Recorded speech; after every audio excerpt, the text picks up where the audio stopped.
beef tapa. Ayan, nakamarinig na yung ating beef tapa.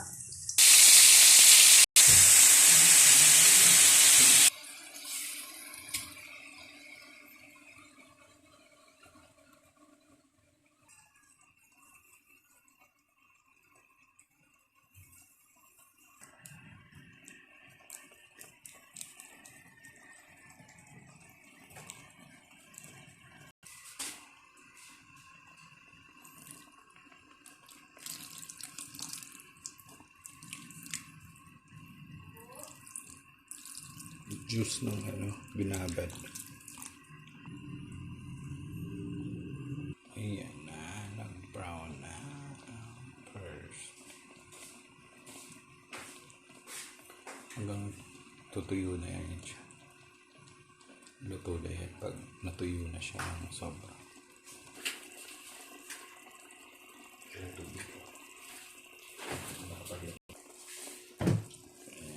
Medyo konti-konti na lang ng water.